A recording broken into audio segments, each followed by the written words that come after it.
Hey. Mwah. Aye.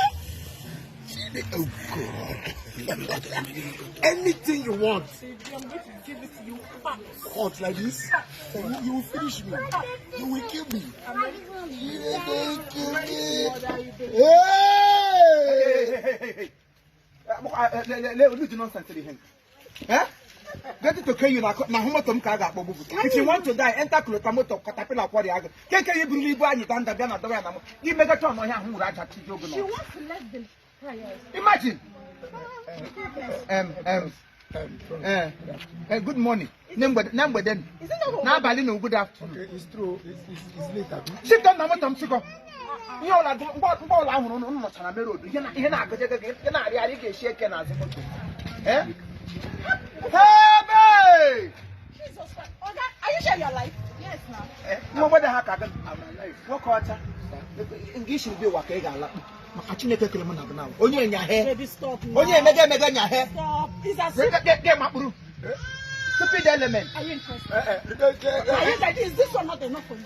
I should have been interested. Let them go now. I should have been interested. Interested. Because that's how here could be a robber. Hey, sorry, Mama. Hey!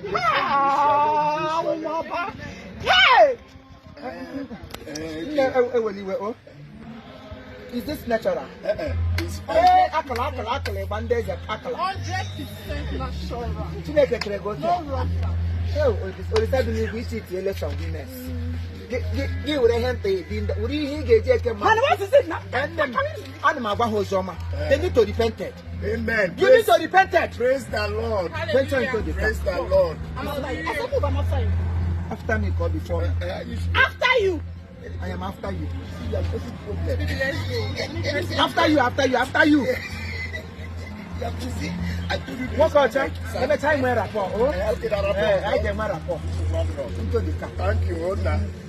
Take your behind sleep, your this thing and go. London, oh. Yes, my love. Hey, oh. No. Let's go your motor. Hey, yeah. Hey, okay, Ibuku Johnson. Ibuku Johnson. Excuse me. Few minutes, or can your mommy? What? Oh, she Get inside the car. What's the problem?